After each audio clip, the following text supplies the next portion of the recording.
Hello and welcome. Let us talk about the RCP scenarios in terms of representative concentration pathways. So, this is the 12th lecture, third week and the second lecture of third week. So, as far as the IPCC projection is concerned in terms of various scenarios, in last class we talked about SREs and today we are going to discuss about the representative concentration pathways, that is abbreviated as RCP. So, what we will highlight? The highlights are the concepts covered are overview of RCPs. So, we will discuss what are the overview of this RCP, that means the representative concentration pathway, and the various development processes, why there is there have been the need of these RCP scenarios, while we have already a SRE scenarios or IS 92 before that. And then we will go and discuss about the long term climate system response and few model projections in terms of sea level rise and warming, and then another situation or scenario we call the key emission levels and uncertainties and the confidence levels, also we will talk about that. And in terms of another scenario which we are talking with respect to 2030 is the ECPs, the extended concentration pathways. So, we will also discuss about this. Friends, these RCPs, they are means these scenarios are calculated mostly with respect to or up to 2100, that means end of this 21st century.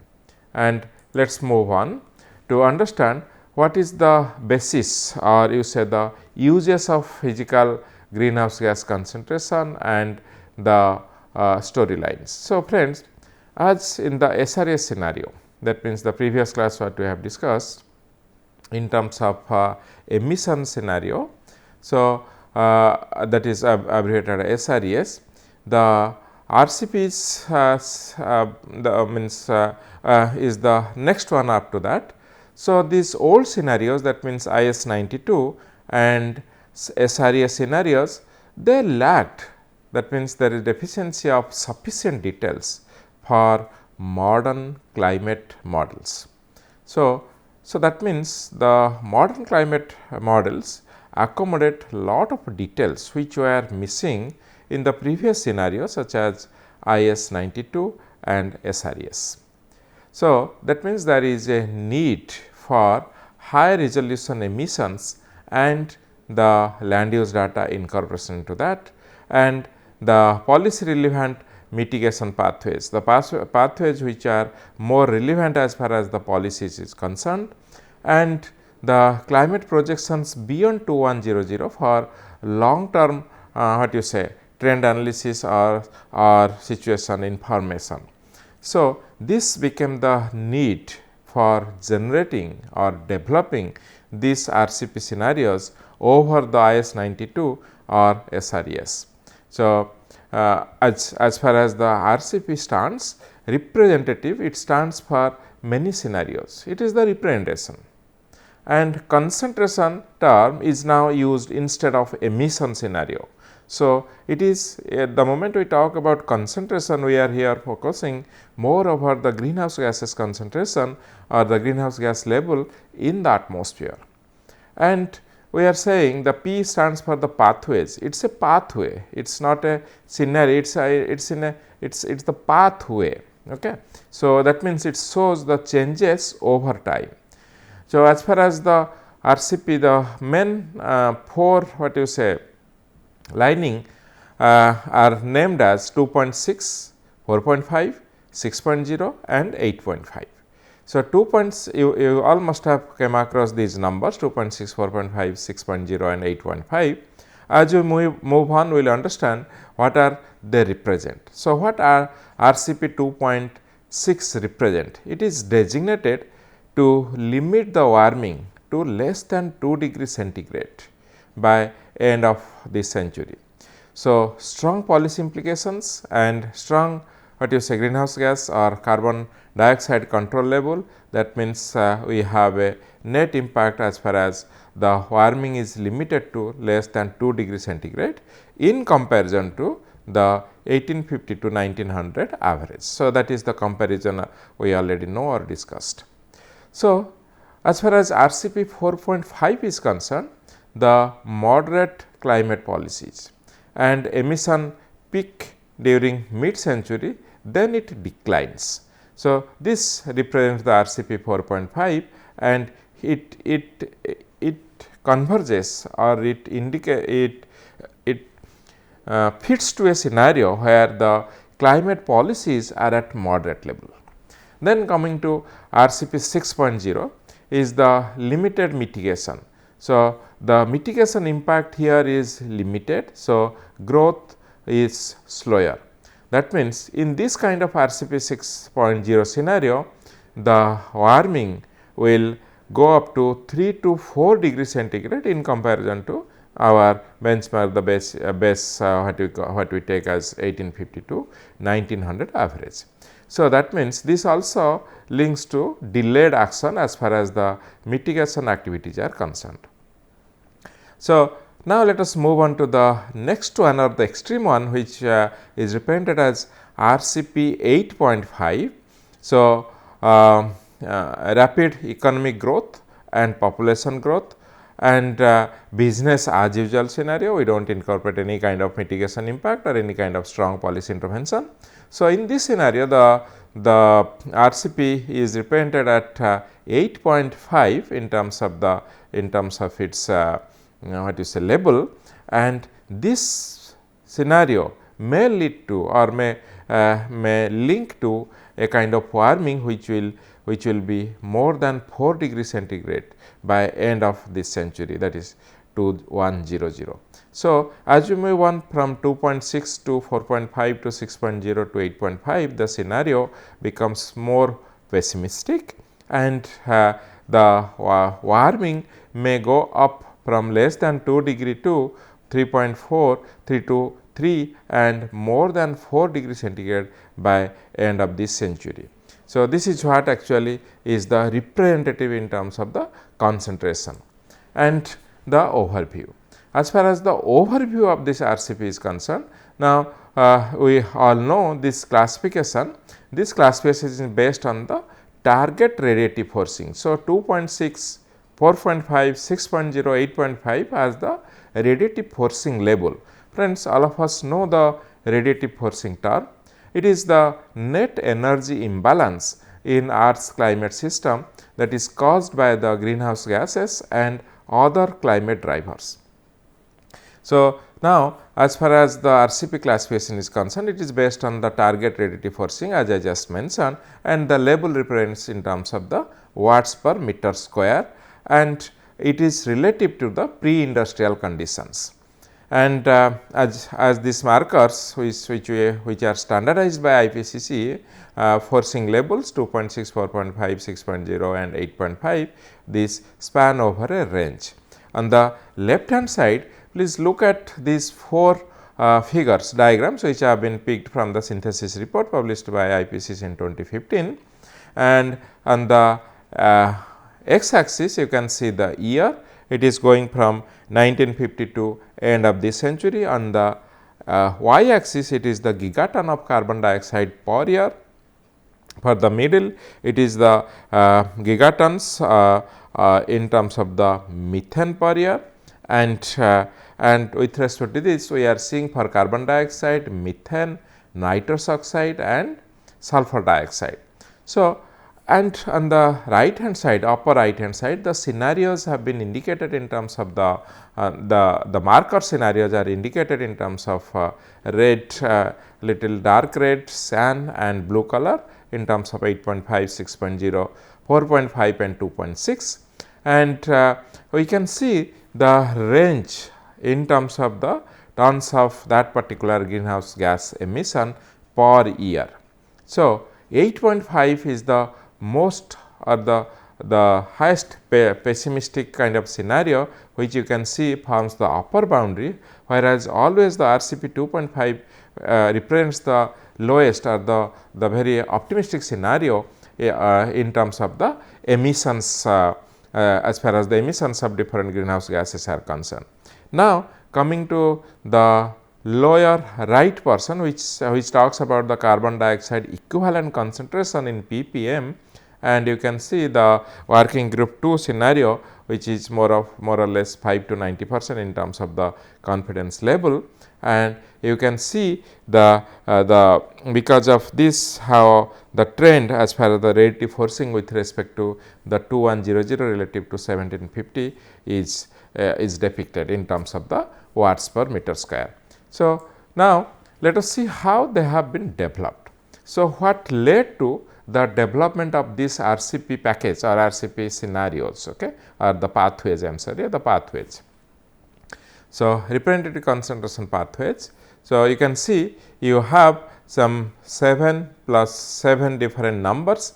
So, first one is the IAMs, that stands for integrated assessment models. So, what do you mean by integrated assessment models? So, for these RCPs, the integrated assessment modelers, the climate modelers, the terrestrial modelers, and the socio-economic people also, they all have the greenhouse gas the gas emission scenario or the atmospheric emission group. These 4 groups, they came together and they tried to put it in terms of the integrated assessment. So, socio-economic scenario into harmonized gridded concentration based climate pathways called the RCPs. So, first select the pathway, update, harmonize in terms of emissions and the land use kind of change, grid land and the emission 0.5 to 0.5 in terms of the representation, spatial representation, convert to concentration in terms of climate chemistry based models, then extend and publish. So, let us see the number 1 and 2 in terms of socio-economic, land use, land cover, emission data, concentration and climate data, gridded emissions. So, this have come from this, and now the historical land use, land cover came from the land cover model group GLM, global land model, and then you have the historic concentration data that is coming from IPCC 6, a kind of well mixed greenhouse gases. Friends, when you talk about WMG, this well mixed greenhouse gases, we know that this takes care of the dominant greenhouse gases, that is the carbon dioxide, methane and nitrous oxide. So, this greenhouse gas concentration and the RCP extension, they form the next layer in terms of the well mixed greenhouse gases. Now, the reactive gases and the aerosols which came from the CAM 3.5 in terms of atmospheric chemistry transport as far as the concentration fields are concerned. So, these all then move on to the RCP repository, which is the RCP database. So, it includes all these 5 as we just discussed, provision of data for historical period, RCP period and the extension period. So, RCP period here we are taking 2005 to 2100, the extension period we are taking with respect to 2100 to 2300. So, that is the extension period. So, 21st century to 2100 to 2300, another 200 years beyond. So, land use and land cover data, the harmonized greenhouse gas emission, greenhouse gas concentration, gridded reactive gas emission and ozone and the aerosol concentration facts. So, this is how the RCP development has happened, and the process looks like this as far as the Van Buren et al. Publication is concerned. This has been picked from there. And then moving on in terms of the overview, we just mentioned 8.5 rising radiative forcing pathways leading to 8.5 watts per meter square. So, this radiative forcing pathway or this radiative forcing up to 8.5 watts per meter square could be equivalent to 1370 ppm of CO2 equivalent by end of 2100. Currently, we have about 425 plus. So, RCP 6, that means it is a stabilization without overshoot pathways to 6 watts per meter square. So, if this kind of pathway could be or equivalent to 850 ppm of CO2 equivalent at stabilization after 2100. So, here the stabilization will be after 2100. In case of the previous scenario 8.5 pathway, it is by 2100, that means by end of the century. So, moving on to RCP 4.5, stabilization without overshoot pathway to 4.5 watts per meter square. So, that is equivalent to a 650 ppm of carbon dioxide, and here the stabilization also will happen after 2100, that means beyond this century. And look at the more optimistic scenario, that is RCP 2.6, the pathway peak in radiative forcing at around 3 watts per meter square. So, this is again equivalent to 490 ppm of carbon dioxide equivalent, that may happen before 2100. So, this looks like the one which is going on, because now we are at 425, let us see. And then so, by this it will happen in terms of achievement, and then decline the selected pathway. The selected pathway declines to 2.6 watts per meter square by 2100. So, it says that it will go up to 3 watts per meter square, and it will again decline to 2.6 by end of by the time we achieve the end of this particular century. So, it will achieve its peak and again will come down. So, this is how this is what is the overview of the RCPs, but if we discuss about the main characteristics of each RCP, the scenario component, greenhouse gas emission, agricultural area and air pollution. RCP 2.6, 4.5, 6 and 6, we usually say 6.0, and RCP 8.5. So, as far as greenhouse gas emission is concerned, for RCP 2.6 it is very low, then for 4.5 it is very low baseline and medium to low mitigation. Then for 6.0 it is medium baseline, high mitigation, and for 8.5 it is very high baseline. For agricultural area, medium for cropland and pasture, very low for cropland and pasture for 4.5, medium for cropland but very low for the pasture. It is total is very low as far as the RCP 6.0 is concerned. And coming to air pollution, for 2.6 it is medium to low, for 4.5 it is medium, but as we move on to 8.5 it is medium to high level. Now, with respect to the available information from RCPs and the resolution, we can see for different in terms of emission of gases, carbon dioxide, methane, nitrous oxide, the HFCs, PFCs, CFCs and SF4, and on this side you will see that the resolution sector, land 12 sectors, summation of these 12 sectors, but as far as the geographical resolution is concerned, some are global and for 5 regions, and methane it is 12 sectors, 0.5 to 0.5 degree grid, whereas for nitrous oxide, hydrofluorocarbons, PFCs, CFCs and chlorofluorocarbons and SF4s, this is global and for 5 regions as far as the available information is concerned. Then coming to sulfur dioxide, black carbon, it is 0.5 by 0.5 degree grid, very good in terms of the resolution among all. And then the concentration of greenhouse gases, it is again a global distribution and the resolution is geographical resolution is global. So, from this table it is very clear that the information available from the RCPs and the resolution, they vary for different greenhouse gases, different aerosols and different VOCs, and also in terms of the land use land cover data. For land use land cover, you see 0.5 by 0.5 grid with sub grid fractions in terms of annual maps and transition matrices, including the wood harvesting. So, the database and resolution which is available as far as the RCPs are concerned is this. Now, friends, let us look at the RCP drivers. So, you have 3 sets of information or depictions. So, you see in case of the upper left, the population and the GDP has been projected with respect to these 4 different pathways. In the lower left, the primary oil energy trends across RCPs have been given or have been projected, whereas for the upper right or you can say middle, it is the energy mix and the carbon intensity in terms of RCPs. So, the range what has been projected there, it is all between 98 to 98th and 90th percentile as far as the light and the dark gray is concerned.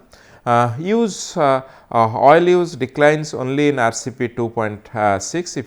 If you focus on RCP 2.6 scenario, you will see the oil use declines only in the RCP 2.6, not in other kind of pathways. So, renewable bioenergy and nuclear energy increase in all RCPs in terms of their utility.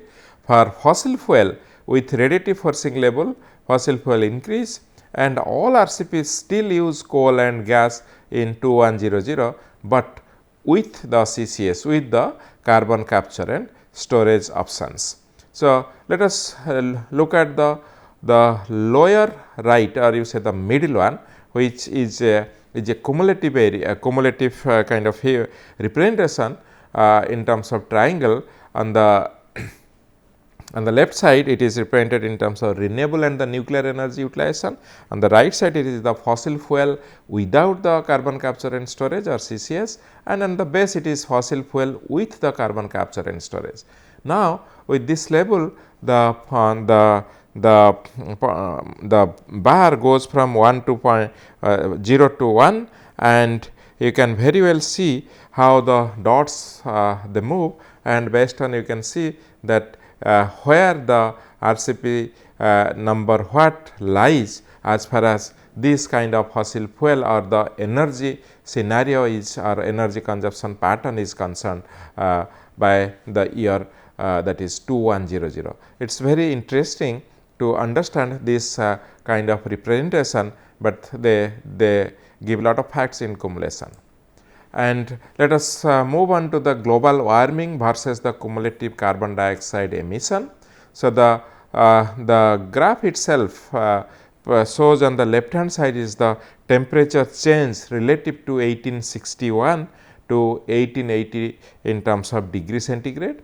On the x axis, it is represented the cumulative total anthropogenic carbon dioxide emission from 1870.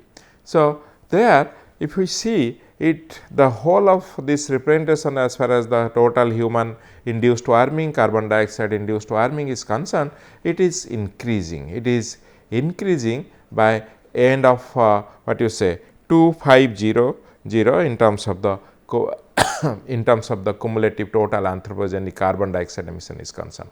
So, the model spread what it implies, the model spread widens under RCP 8.5.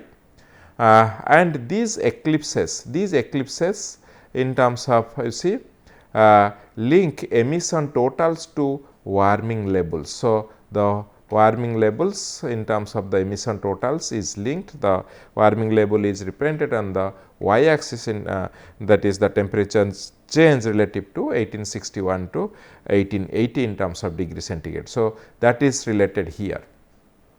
Coming to the black eclipses, this is here observed emission and warming. So, till means till date it is in terms of the observed data, and warming rises linearly with respect to cumulative carbon dioxide. RCP's future emission or warming paths, then you can see the black lines are the historical trends, these black lines, and the dots are the decadal, these dots are the decadal average. So, this actually gives an indication of the global warming vis-a-vis the cumulative carbon dioxide emission. Now, friends, let us move on to the characteristics of the scenarios, key emission levels, uncertainties and the confidence. So, this table again have been picked from the synthesis report. You can see here that the table indicates the carbon dioxide equivalent concentration in 2100, which is represented in terms of ppm. So, on the left hand side, the column on the left hand side talks about the CO2 equivalent concentration, and then you have the subcategories in terms of the no overshoot, overshoot and total range. Then the third column is important, that talks about our RCP scenario, RCP pathways, RCP 2.6, 4.5, 6.0 and 8.5. Now, the next one is the change in the carbon dioxide equivalent emissions compared to 2010 in terms of 2050 and end of that century. So, this is already shown in terms of the change in the carbon dioxide emission scenarios by mid of this century and end of this century. So, what are the uncertainties and the confidence level? The baseline 2.5 to 7.8 warming by end of this century, 2010 emissions, that is 31% versus 1990, 2011 level 430 ppm, so average of 340 to 520, 2050 emission scenario you can see minus 72 to 95% versus 2010, and 2100 emissions is minus 107 to 120% versus 2010 in comparison to 2010. So, CMIP 5 gaps shows that there is high uncertainty. Why this uncertainty exists? So, the uncertainty exists because of limited observations. So, the number of observations perhaps are limited to represent the heterogeneity of the the emission pathways, and then at the emission level. Then the complex system interaction, perhaps we need to understand more as far as the system interaction, the complexity of system interaction is yet to be fully understood. Then changing the future drivers, the drivers which are actually changing or interacting in terms of future is still means the change is still not properly taken care. So, that there could be some uncertainty because of that, and the possibility of lot of surprises. Lot of surprises means many things might happen in future. Suppose a war like what is going on between Russia and Ukraine. So, these kind of scenario are a kind of uncertainty or surprises. So, any of these actually contributes to this kind of uncertainty, and also the confidence level matters in terms of the confidence level. So, the projected warming and sea level rise, we can see it in terms of the global mean surface temperature change in terms of degree centigrade, and the global mean sea level rise in terms of meter. So, scenarios have been given in the second column, the mean, the likely range 0.4 to 1.6, the mean is 1 as far as the temperature is concerned with RCP scenario 2.6, whereas the global mean rise may be likely between 0.17 to 0.32 with the mean of 0.24.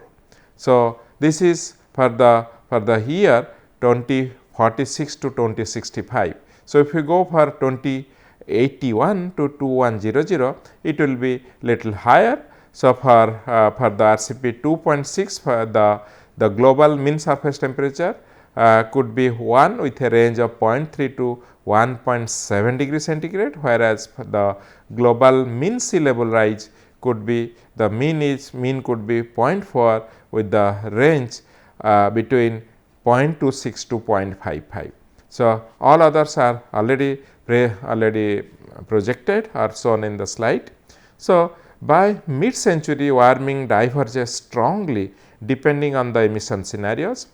Late century warming spans from 0.3 degree centigrade, that means RCP 2.6 to 4.8 degree centigrade, that is RCP 8.5. Look at the projection as far as the temperature is concerned. To 0.3 degree centigrade is a very optimistic scenario as far as the pathway RCP of 2.6 is concerned. It may go up to 4.8 degree as far as the RCP 8.5, it is a very pessimistic scenario. More hot extremes, fewer colder extremes, heat waves becomes more frequent and long lasting. This has been picked from the synthesis report given in 2015. Now, let us move on to this extended concentration pathway, that is with respect to 300. So, with respect to this 8.5, all these things, it will be still a different kind of scenario, follow stylized emission trajectory that leads to a stabilization at 12 watts per meter square. ECP 6.0 stabilized concentration in 2150, that is 6.0 watts per meter square. So, this has, in terms of land use, all ECPs keep constant at 2100, because there may not be a lot of changes to happen as far as the land use is concerned. So, as far as this extended concentration pathway is concerned, the radiation level or this could stabilize with respect to 8.5, 6.0, 4.5 at 12, 6 and 4.5 watts per meter square, and the representations are very clear as far as the extension ECP is concerned, radiative forcing and the greenhouse gas trend is concerned till 2300. So, for this particular lecture number 12, we have used these two, particularly the climate change 2015 is the synthesis, longer report is 15. So, 14, 15 both have been put in this way, and one published material that also have been put here. So, in summary or in conclusion, what we discussed about the RCPs. So, RCPs are concentration based pathways designed for long term policy relevant climate projections. They are classified by standardized radiative forcing targets from 2.6 to 8.5 watts per meter square.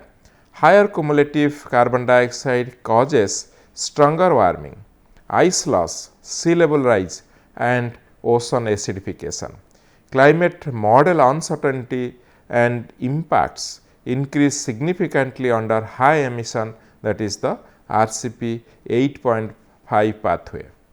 Long term stabilization requires rapid decarbonization and negative emission through carbon removal technologies such as the CCS, or you say carbon capture utilization technology. So, in our future classes we will discuss more, but in the immediate next class, that is lecture number 13, we are going to discuss on the SSPs, that is shared socioeconomic pathways. Thank you very much. Look forward to see you again soon.